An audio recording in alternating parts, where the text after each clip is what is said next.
بسم الله الرحمن الرحيم.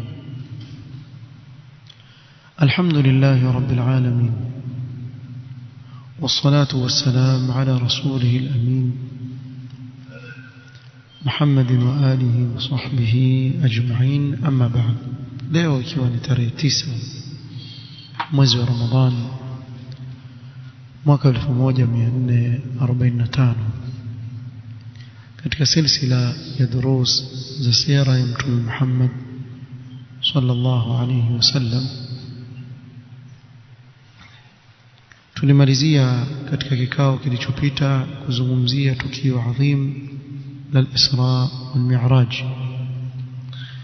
na leo biidhnillah ta'ala tagusia moja katika muujiza ambayo Allah subhanahu wa ta'ala alimpa mtume wetu Muhammad sallallahu alaihi wasallam, na muujiza huu akautaja Allah subhanahu wa ta'ala katika kitabu chake inshiqaqu al-qamar, kupasuka kwa mwezi. قال القاضي عياض رحمه الله تعالى، قاضي عياض سمع انشقاق القمر من أمهات معجزات نبينا صلى الله عليه وسلم. kupasuka kwa mwezi ni miongoni mwa miujiza mikubwa ya mtume wetu Muhammad sallallahu alayhi wasallam. وقد رواها عدة من الصحابة رضي الله عنهم أجمعين مع ظاهر الآية الكريمة وسياقها. na tukio hili wamelipokea masahaba kadhaa katika masahaba wa mtume sallallahu alaihi wasallam radhiyallahu anhum, na kadhalika ndio dhahiri ya aya ya suratul qamar, iqtarabat as-sa'atu wa inshaqqa al-qamar. قال الحافظ ابن كثير رحمه الله تعالى سمع أجمع المسلمون على وقوع ذلك في زمانه صلى الله عليه وسلم. وإجماع الإسلام kwa hili jambo lilitokea wakati wa mtume sallallahu alayhi wasallam. روى الشيخان في صحيحيهما عن أنس بن مالك رضي الله عنه قال، حديث بكينا بخاري ومسلم توقع صحابة أنس بن مالك رضي الله عنه سمع إن أهل مكة سألوا رسول الله صلى الله عليه وسلم أن يريهم آية. وتو مكة معنا قريش walimtaka mtume sallallahu alaihi wasallam awaonyeshe miujiza inayothibitisha utume wake, sababu kila mtume alikuwa na muujiza, pamoja na kuwa ilikuwa yatosheleza muujiza ambao utabakia mpaka siku ya kiyama wa kuteremshiwa kitabu cha Allah subhanahu wa ta'ala, na ni Qur'an, kwa ni muujiza wa kutosheleza. awalam yakfihim anna anzalna alayka alkitaba yutla alayhim, kwa tosheleza hiki kitabu kwa ni muujiza. wajua, ili ufahamu muujiza wa Qur'an, tazama hiki kitabu Allah subhanahu wa ta'ala amekiteremsha kisha kuonyesha ule ukweli wa hiki kitabu ambacho hakina shaka ndani yake katika haki iliyo ndani yake, ni kuwa Allah ametoa challenge kwa watu na majini wote walete mfano wa kitabu. Hivi ule uadui ulioko ulimwenguni dhidi ya Uislamu, wafikiria wangelikuwa waweza kuleta mfano wa kitabu wangechelewa watu? Challenge imetolewa wakati wa fusaha al-arab, wa arabu wale walikuwa na fasaha kabisa. Allah akasema qul la in ijtama'at al-insu wal-jinn ala an ya'tu bimithli hadha al-Qur'an la ya'tuna bimithlihi walau kana ba'dhuhum li ba'dhin dhahira. waambie ewe Muhammad, lau kama watakusanyika watu wote, tuseme wachague wale wenye elimu na wenye fahamu zaidi katika wao, tuondoe wale ambao hawamo, kisha na majini pia walete abaqira wale jini wao wawalete kisha wasaidiane na binadamu ala an yatu bimithli hadha alquran ili walete mfano tu wa hii Qur'an la yatuna bimithlihi hii ni dhamana Allah itoa hata msijisumbue hawawezi kuleta mfano wake kwa sababu haya ni maneno ya nani ya Allah kwa hiyo kama ilivyokuwa tofauti baina ya Allah na viumbe wake ndio tofauti baina maneno ya Allah na maneno ya viumbe wake hata wakasaidiana walau kana ba'dhum li ba'd dhahira hawezi kuleta mfano wa Qur'an sasa hivi wewe fikiria tu usiku wataka kuongeza herufi moja wacha neno herufi moja tu wataka kuongeza badala ya qala useme faqala mfano alfajiri ipambauke usikia watu watangaza fulani muongo ishajulikana mapema kumbe jirongo ile jamaa limetunga yeye kitabakia vile vile kitabu wallahi kama kuna muujiza hakuna mfano wa Qur'an kila mtume alikuja na muujiza wake alipoondoka ile muujiza ukaondoka mtume wetu sallallahu alaihi wasallam muujiza aliyopewa na Allah subhanahu wa ta'ala hata baada yeye kuondoka bado uko pale pale challenge iko pale pale fa'tu bi suratin min mithlihi leteni sura moja tu mfano wa hii Qur'an inna a'tainaka al-kawthar fasalli li rabbika wanhar inna shani'aka huwal abtar mfano wa sura hii ya aya 3 fupi kabisa leteni mfano hawawezi na leo teknolojia ilivyosonga mbele na nini makompyuta na walete mfano wake hawawezi lakini makuraish wakaja kwa mtume sallallahu alaihi wasallam kumwambia ya rasulullah wewe kama ni mtume wa Allah basi tuonyeshe mfano muujiza Anas ibn Malik asema فأراهم القمر شقتين Mtume sallallahu alaihi wasallam akaishiria kwa mwezi ulikuwa umekamilika ukagawanyika vipande viwili ule mwezi ukagawanyika vipande viwili hatta ra'aw Hira bainahuma mpaka wakaona Jabal Hira baina ile vipande viwili vya mwezi katikati yake jabali وروى الشيخان في صحيحيهما عن عبد الله بن مسعود رضي الله عنه قال انشق القمر ونحن مع النبي صلى الله عليه وسلم بمنى mwezi ulipasuka vipande viwili na sisi tuko na mtume sallallahu alaihi wasallam Mina na Mina ni karibu na Makkah faqala ashhadu mtume sallallahu alaihi wasallam akasema shuhudilieni waniomba mimi niwafanyie muujiza nimemomba Allah amepasua ule mwezi vipande viwili wadhahabat firqatun nahwa aljabal kikundi kikaenda upande mmoja wakawa hata wale makureshi wamegawanyika vipande viwili wengine waangalia nusu hiyo wengine nusu wakauona huo muujiza kwa macho yao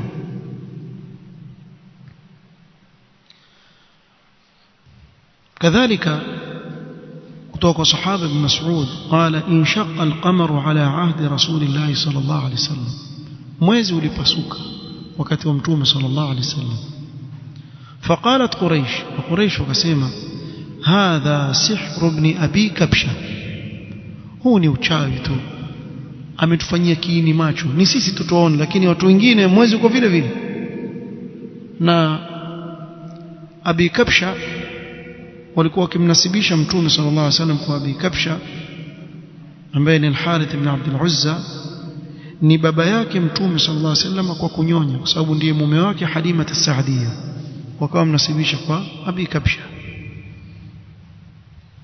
وقالوا انتظروا ما يأتيكم به الصفار مقريش wakaambizana kwa subirini kuna wasafiri waje tutawauliza je wameona hilo jambo hawezi kutufanyia uchawi sote huyo atatuathiri sisi hapa na uchawi wake lakini wale wanaotoka mbali watakuwa wameuona mwezi kufanyika hivyo ikiwa ni kweli na ikiwa ni uongo wataona kuwa mwezi ulikuwa kama kawaida pamoja na kuwa jambo hili limetokea wakati wa usiku hebu niulize siku ngapi watoka ukiangalia mwezi tu yani watoka tu kwako uangalia mwezi hakuna mtu afanye kitu kama hicho kila mtu ana shughuli zake sasa hivi ikatokea kusufu yani kuwa mwezi umepatwa. Mtu aweza kuwa nyumbani hajui kama mwezi umepatwa mpaka ambiwe kuwa una habari mwezi umepatwa. Kwa mara nyingi watu hawajishughulishi. Watakaojishughulisha ni wale walioomba wakasema kuwa sisi tunataka kuona muujiza, tuonyeshe. Kwa wao ndio watajishughulisha katika kuutizama ule mwezi wakiuona umepasuka. Lakini pengine watu wengine hata akili yao haiko kwenye huo mwezi, lakini ni inad waliokuwa nao Makureishi. Sema ngojeni kuna wasafiri waje tutauliza. Fa inna Muhammadan la yastati'u an yashara an-nasa kullahum. Huyu Muhammad hawezi kuwafanyia watu wote uchawi, atatufanyia sisi tutumumu, lakini hawafanyii watu wote.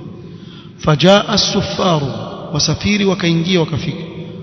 Faqalu dhaka, wakawaambia ni kweli tumeona mwezi ukipasuka usiku fulani. Pamoja na kuwa wamekuja wasafiri wakawaambia kuwa tumeona hilo jambo, wa in yaraw ayatan yu'rid wa yaqulu sihrun mustamir, ni uchawi wa kuendelea. Umefika mpaka kwa watu wasafiri. Wakakataa. Kwa nini? hawakuamini, liannahum inma talabu dhalika istikbaran wa inada. Hawakutaka muujiza ili waamini, walisema vile kwa kibri na inad, kuwa je yaweza kutokea. Na hili jambo liko kwa kila mtu wa batil.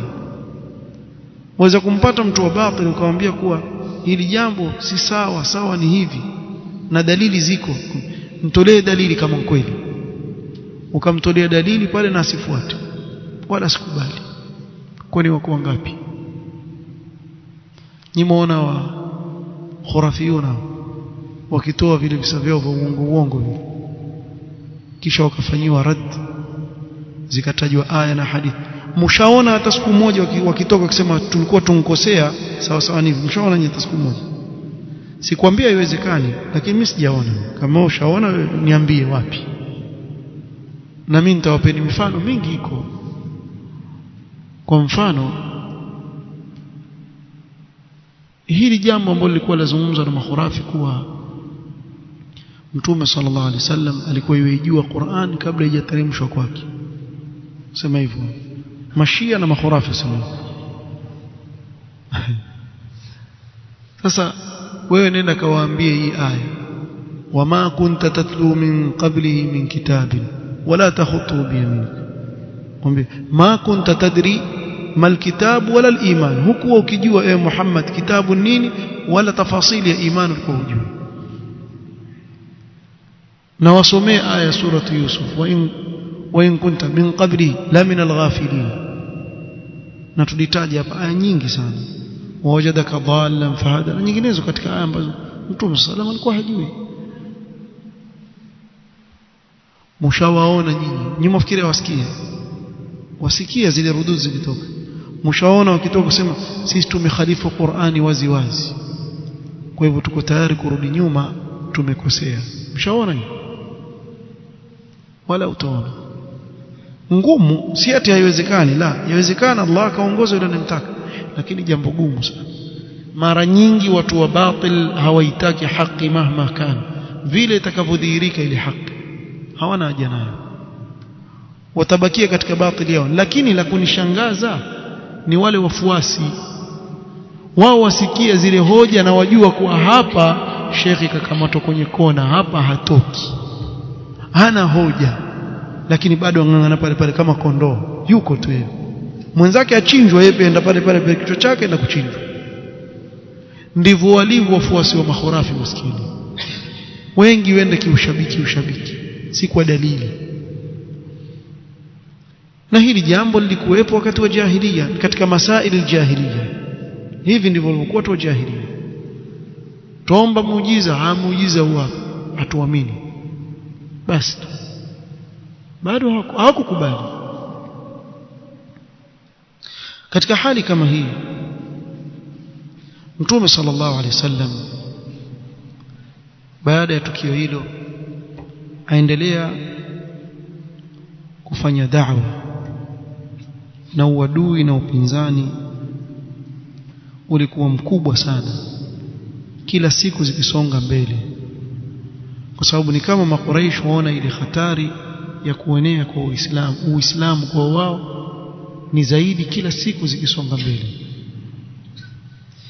Ikapelekea Mtume sallallahu alaihi wasallam akawa ajipeleka nafsi yake, lau kama atapata kabila lenye nguvu limpokee ili kumnusuru afikishe ujumbe wa Mola wake. Akawa Mtume sallallahu alaihi wasallam azunguka kwa makabila mbalimbali katika mikusanyiko ya watu mbalimbali, akiwataka watu wanaoweza kumchukua wakamhami na kumnusuru ili afikishe ujumbe wa Allah. روى الإمام أحمد في مسنده بسند صحيح على شرط الإمام مسلم عن جابر رضي الله عنه قال: مكث رسول الله صلى الله عليه وسلم بمكة 10 سنين يتبع الناس في منازلهم بعكاظ ومجنة.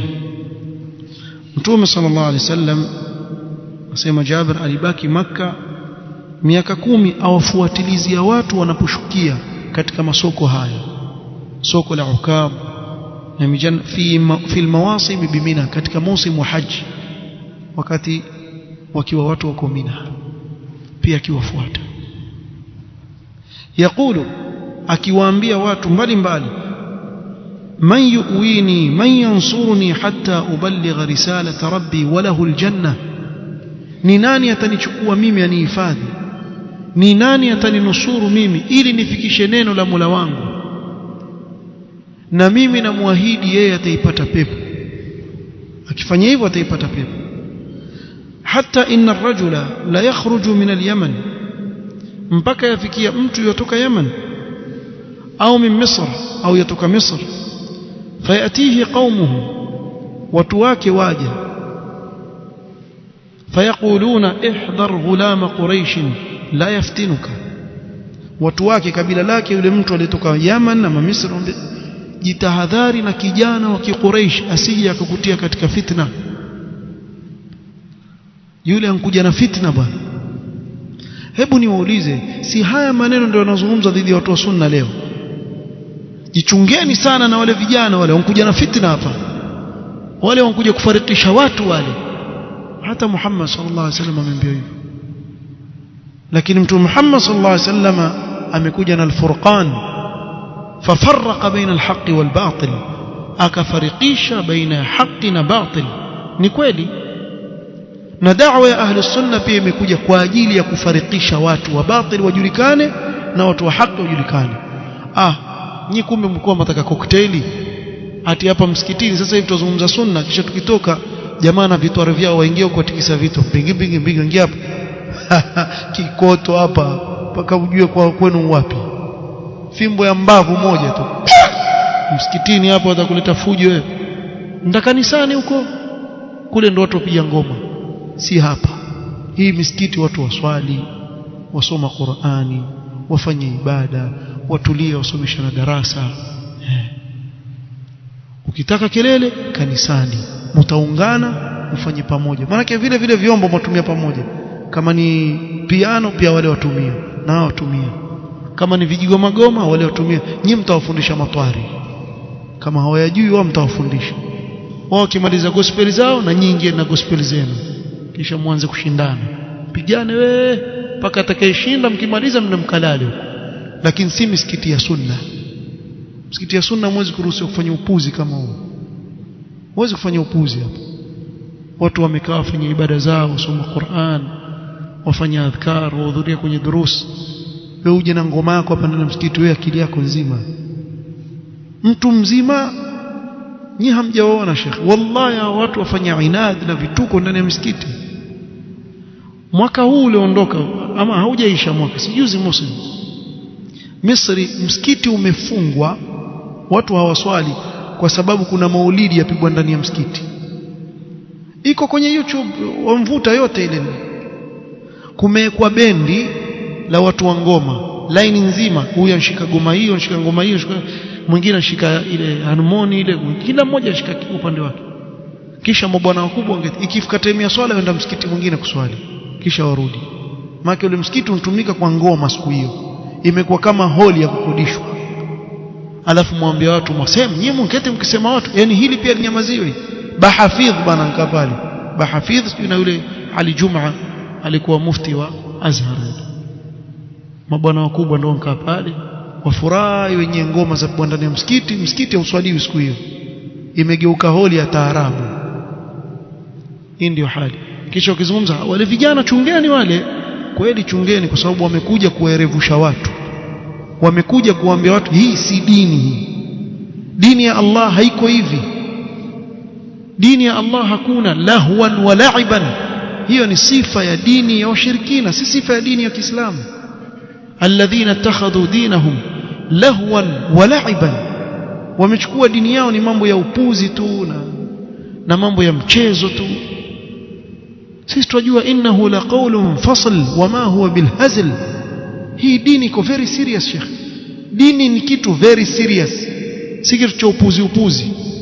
Na haimaanishi hakuna sherehe. Ziko sherehe katika dini yetu kwa mipaka yake iliyowekwa ya kisheria, na ndio maana utaona hawa mabwana watu wa bid'a hawana mipaka.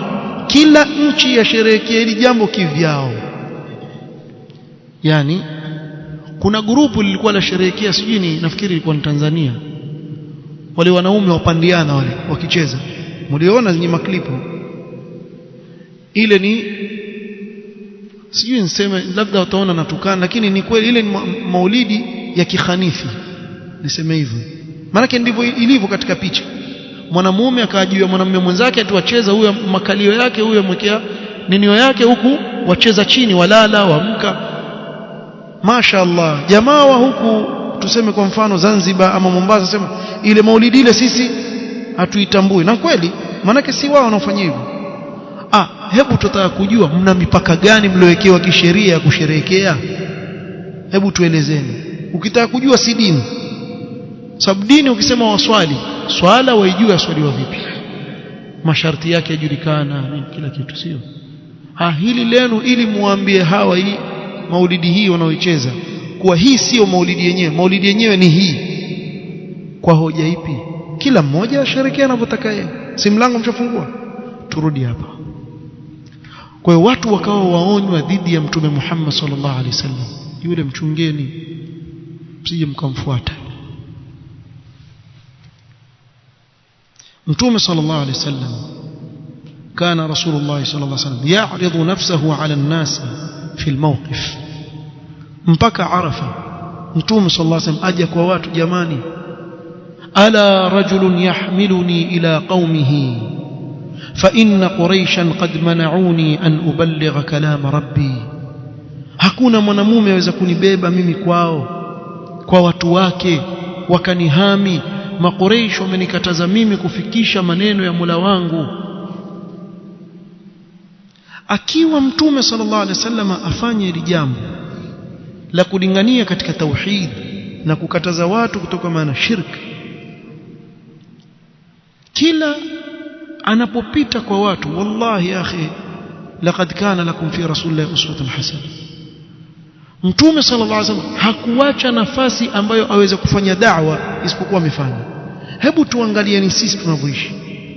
Aweza kuwa mtu afanya kazi na mtu asiyekuwa Muislamu, ipite mwaka hata siku moja ya kumwambia waonaje, wajuaje kuhusu Uislamu, wewe ukamfikishia ule Uislamu. Si lazima asilimu hukupewa wewe lazima asilimu, ma ala rasuli illa bala, wafikisha. Ikiwa mitume wa Allah wafikisha na wakakataliwa, sisi nani? Lakini wewe mfikishie mtu ujumbe. Huwezi kujua Allah akamuongoza. Hata basi kijitabu, kama hujui kuzungumza ukabiwa kitabu hivi chafanya daa, ukawa da'wa yako ya kumpa mtu zawadi, pengine labda aweza kukaa nyumbani akasoma, Allah akajalia hidayah kupitia kwako. Kwa hivyo kana Rasulullah sallallahu alaihi wasallam kullama marra ala qaumin yad'uuhum ila Allah, kila akipita kwa kundi la watu awalingania katika njia ya Allah, wa ila alislam, awalingania katika Uislamu. Na kila anavyofanya hivyo, tabi'ahu ammuhu Abu Lahab waraahu yarmihi bilhijara. Na kila anapokwenda katika Muslim alingania, ammi yake Abu Lahab yuko nyuma yake. Huyu ambaye makhurafi wasema Jumatatu apunguziwa adhabu apewa maji yano kwenye katikati ya kidole apate anwa maji kwa sababu ansherehekea maulidi. Nyinyi makhurafi, nyinyi mna taabu nyinyi. Nyinyi mjua Abu Lahab nyinyi. Abu Lahab huyu mtume wetu sallallahu alaihi wasallam afanya da'wa, aenda kwa yule, yeye yuko nyuma yake ampiga mawe bwana, piga kwa mawe mpaka atokwa damu chini kwenye nyayo zake, atokwa na damu mtume, na wala hamwangalii alayhi salatu wassalam, amsubiria tu ammi yake. أخرج الإمام أحمد في مسنده وابن حبان في صحيحه بسند صحيح عن ربيعة ابن عباد الديلي أو الديلي رضي الله عنه الديلي قال رأيت رسول الله صلى الله عليه وسلم بصر عيني بسوق ذي المجاز. أسمى لمونا متوم صلى الله عليه وسلم كما تشويانغوا katika soko la Dhil Majaz. يقول أسمى يا أيها الناس أني واتو قولوا لا إله إلا الله تفلحوا. سميني لا إله إلا الله متفاولوا أو لنغني katika nini؟ توحيد وتمك لا إله إلا الله ويدخل في فجاجها أنجية katika njia zake pana. والناس متقصفون عليه na watu wamzunguka hivyo wamsikilize yasema nini. فما رأيت أحدا يقول شيئا, sikuona mtu yote akimjibu chochote, yeye wazungumza watu wamsikilize. وهو لا يسكت, na yeye hanyamazi mtume sallallahu alaihi wasallam. يقول أيها الناس قولوا لا إله إلا الله تفلحوا إلا أن وراءه رجل أحول وضيء الوجه ذا غديرتين, isipokuwa kulikuwa nyuma yake kuna mtu makengeza. Abu Lahab alikuwa makengeza, na makengeza ni aina ya aibu ambayo mtu wakati mwingine wanayo ya macho yakiwa kama yaangaliana, ni maumbile. Lakini Abu Lahab alikuwa makengeza hivyo, mfuata mtume kimwona hivyo. Yani kama leo angelikuwa majengo angetwa chizi. Wewe akili yako nzima umfuata mtu mpure mawe, akili yako nzima ankufanyaje umpura mawe, kila ambeba mawe bwana. Kama wale jamaa wakienda stadium kuangalia mpira kwa suitcase ya mawe, na yeye ulikuwa jamaa yao abeba mawe, sijui abeba vipi mawe, kama kwenye kapu kama, lakini yeye anaye tu amfuata nyuma mtume sallallahu alaihi wasallam na kengeza lake, amfuata mtume sallallahu alaihi wasallam nyuma yake, anakikia hivi, anavikia viwili vya katika nywele zake, yuko nyuma ya mtume sallallahu alaihi wasallam. Ataka nini kwa mtume sallallahu alaihi wasallam? Yarmihi bilhijara, ampiga kwa mawe, piga kwa mawe. Waqad adma urqu bayhi wa ka'bayhi, mpaka chini kwenye visigino mtume sallallahu alaihi wasallam atokwa na damu yamwagika, ampiga kwa mawe. Yaqulu innahu sabiun kadhibun, huyu bwana ameacha dini yake bwana, muongo huyo.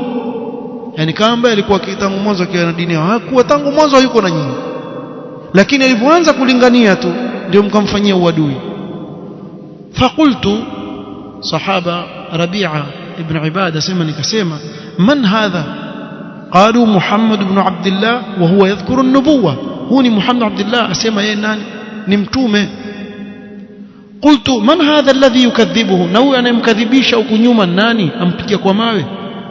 Qalu ammuhu Abu Lahab, huyu ni ammi yake tu Abu Lahab, huyu kijana ni mtoto wa ndugu yake, na yeye wampiga kwa mawe.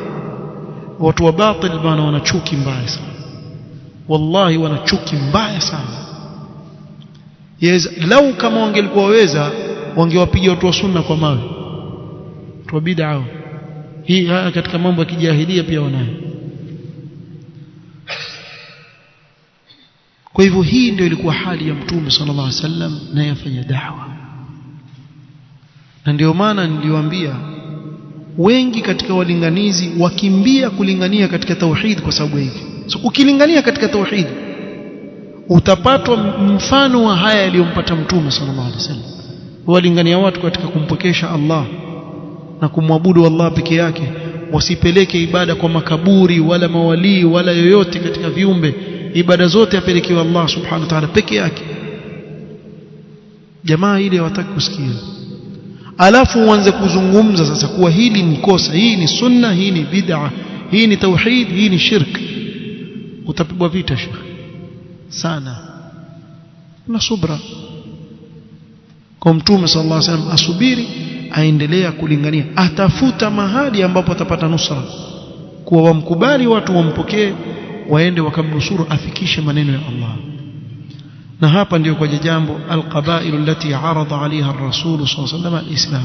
Tutataja biidhnillah katika vikao vitakavyokuja makabila mbalimbali ambayo Mtume sallallahu alaihi wasallam aliwalingania katika Uislamu na kuwataka wamnusuru, mpaka tufikie kwa wale ambao Allah amewachagua kuwa ile fadhila iwe ni yao ya kumnusuru Mtume sallallahu alaihi wasallam, ambao ni Ansar, watu wa Madina. Kwa tutataja makabila mbalimbali na majawabu aliyompa Mtume sallallahu alaihi wasallam. Kwa kuanzia kesho insha Allah itakuwa silsila ni hao, kabila baada ya kabila, moja baada ya jingine, na vile walivyomuitikia, wale waliomkubali, wale waliomkataa, mmoja baada ya mwingine tutakuja kuwazungumzia insha Allah taala. نكتفي بهذا القدر والله تعالى أعلم. سبحانك اللهم وبحمدك أشهد أن لا إله إلا أنت أستغفرك وأتوب إليك. بارك الله فيك.